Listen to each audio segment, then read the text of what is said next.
আপোনালোকৰ অঞ্চলত যি হাতীয়ে উপদ্ৰৱ চলাই আহিছে বিভিন্ন সময়ত কেনেধৰণে উপদ্ৰৱ চলাই আহিছে আৰু কি ক'ব এই মুহূৰ্তত? মই ক'ম মানে ধৰক কৰিবলৈ ওলাইছোঁ ঘৰত আহিছোঁ গোহালি ভাঙিলে তাৰপিছত পথাৰত আছিলোঁ আলু খেতি ৰখি তাতো হাতী ওলালে তাকো খেদিলোঁ খেতি কৰিলোঁ আজি 3 দিন ধৰি টোপনি ক্ষতি আজি বোলো ঘৰত আহি শুম দিনত অকণমান তাকো এতিয়া ৰাতিপুৱা আহি পাইছোঁ মানে ৰাতিয়ে শুনিছোঁ আৱাজ আহিবলৈ ভয় লাগিছে হাতীটোৱে মানে একদম মানুহলৈ খেদি যায় একদম ঘৰ ভাঙিছে ঘৰ ভাঙিলে গোহালি এয়া বনাই আছোঁ মই এতিয়া পথাৰৰ পৰা আহিলৈ গৰু গাই এৰাল দি ভাগ্য ভাল গৰুকেইটা নামাৰিলে বুলিহে তাৰ কাৰণে অকণমান বাচিলোঁ এই যিকেইটা হাতীয়ে এনেকৈ বদমাছ গাঁৱত কৰিবলৈ ওলাইছে এইকেইটা হাতী যাতে আপোনালোকে সাৱধান কৰে কিন্তু পিছত কিন্তু আমাক দুখ নধৰিব হাতী টঙিলেও খেদি যায় বাৰে বাৰে তাৰপৰা ৰাতি শুবই পৰা নাই এইকেইদিন টোপনি সৈতে কিমান দিন কৰিম কওকচোন আৰু ভাত খাম ক'ৰ পৰা আমি যদি এইখন যদি মংগলে হৈ থাকে আপোনালোকক কেনেকৈ ডাঙৰ মানুহ কৰিলোঁ আমাৰ কথা দুখ মৰমখিনি যদি বুজি নাপায় ইমান দিন চিঞৰি হাতী কথাই আহি আছে আজিলৈকে যে এইকেইটা হাতী সাৱধান কৰা নাই কিয় সেই কথাটো আমাক লাগে ৰাগ উঠিছে কিন্তু এতিয়া আমি আপোনালোকক বনাই দিলোঁ আপোনাৰ কথা কাণে কিয় নুশুনে আমাৰ কথা এই কামখন কিহৰ কাৰণে বন্ধ কৰিছে ভালকৈ ৰাখক আপোনালোকৰ বস্তু ইনকম কৰি দিয়া নাই আমিহে ভোট দি কেনে ইনকম কৰি দিছোঁ তাত বুঢ়া আঙুলি টেপ হাতীয়ে দিছিল নেকি টেপ যে হাতীখিনি পুহি আমাক ইমান কষ্ট দিছে কিয় সাৱধান নকৰে আলু আদা কৰিব নোৱাৰোঁ ধান আদা কৰিব নোৱাৰোঁ ল'ৰা ছোৱালী পঢ়াব লাগে স্কুলত পইচা লাগে ক'ৰ পৰা দিম এইখিনি কওকচোন অৰুণোদয় আঁচনি দিছে চাউলকেইটা দিছে 25 কেজি কেইদিন খাম এমাহ খাবলৈ দিছে নেকি আমাক এই ঘৰ চাই লওক ঘৰ এই কেনেকুৱা ঘৰ সোমাই আছোঁ চাই লওক খেতি নকৰিলে আমি ক'ৰপৰা খাম লাও গছৰ ঘৰৰ ওপৰত উঠি গৈছে যদি খেতি নকৰোঁ গৰু এটা পুহি খাব নোৱাৰোঁ যদি ল'ৰা ছোৱালী অকণমান পঢ়াব নোৱাৰোঁ কি কৰিম এই গৰুৱে হৈ থাকিম নেকি সদায় যদি হাতীয়ে খাব আজি কাইলৈ ঘৰ ভাঙিব ক'লৈ যাম আমি কওকচোন এই উত্তৰটো হাতীকেইটাক সাৱধান কৰক আৰু ইমানে কৈ কৃষ্ণ প্ৰভু হাত জোৰ কৰিছোঁ সহায় কৰে কৰক সোনকালে নহ'লে কিন্তু সমস্যা বেলেগলৈ গৈ আছে এইখিনি কষ্ট আৰু কেলে মানুহ মৰিম আৰু কি হ'ব আৰু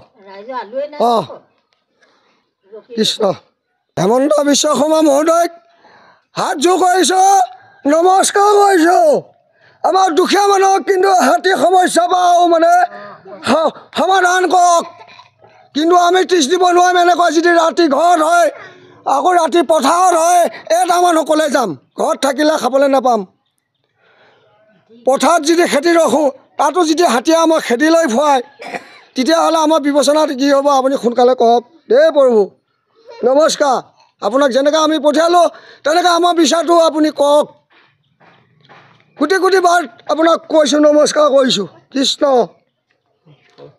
সময়ত হাতী আহিছিলে আৰু কিমান ঘৰ লোকৰ বাসগৃহ ভাঙিলে কি ক'ব? কালি ৰাতি 2:10 বজাত হাতী এটা আহিছিলে এটা কেইটা আহিছে ক'ব নোৱাৰিলোঁ কিন্তু মইতো ধৰক গহপুৰৰ পৰা আহিছোঁ ইয়াত মই জোৱাই ঘৰত আহিছোঁ হাতী যে ওলাই আমাৰ তাতো নোলায় ইয়াত ওলাইছে বুলি আৰু মই ভাবিছিলোঁ বান্দৰ আহিলে নেকি বুলি ধমকি দিলোঁ তাৰপিছত ক্ষতিগ্ৰস্ত অলপ কৰি বাহিৰ ফালে ৰাস্তা দি ওলাই এইফালে গুচি গ'ল এই গাঁওখনত বহুত অনিষ্ট কৰিছে আৰু আপোনাৰ এই বন বিভাগৰ মানুহ এজন অহা নাই আৰু চৰকাৰেও এইটো তদন্ত লোৱা নাই ৰাইজৰ বহুত ক্ষতি হৈছে সময়ত আপোনাৰ হাতীয়ে ঘৰ ভাঙিলে আৰু কোন জেগা কি ক'ব? কালি আপোনাৰ 2:15 মানত আহিছিলে অলপ আহি মানে অলপ অনিষ্ট কৰিলে আমাৰ কেইঘৰ মানুহ ভাঙিলে ঘৰ? 3 ঘৰ মানুহ ইয়াত অনিষ্ট কৰি থৈ গ'ল বন বিভাগৰ মানুহ বৰ্তমানলৈকে আহিছে নাই? মানুহ এজন তদন্তে একো লোৱা নাই গতিকে কি ক'ব কিমান দিনৰ পৰা ধৰি পেলাই এই অঞ্চলৰ হাতীয়ে উপদ্ৰৱ চলাই আহিছে?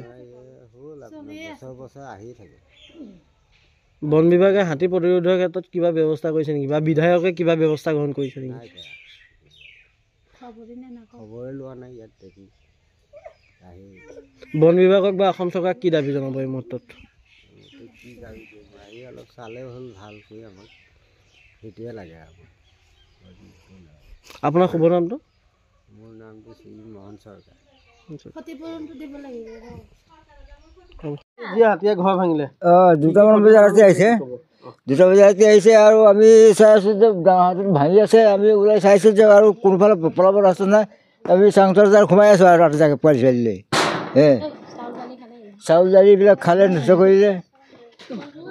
তাৰপিছত আৰু ওচৰতে এই ঘৰ মানুহ ভগীৰথ বুলি কয় সিহঁতৰো ভাঙিলে পাকঘৰ চাকঘৰ। কেইঘৰমান মানুহ ভাঙিলে এতিয়া? প্ৰায় এতিয়া 3 ঘৰ মানুহ ভাঙিছে। 3 ঘৰমান।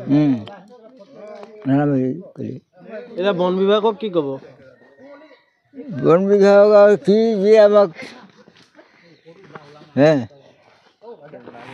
আমাৰ ইমান ঘৰ ভাঙিছে, ইমান অনিষ্ট কৰিছে। এতিয়া হাজিৰা কৰি খোৱা মানুহ আমাক আৰু ক'ৰ পৰা কি কৰি বনাম ঘৰটো?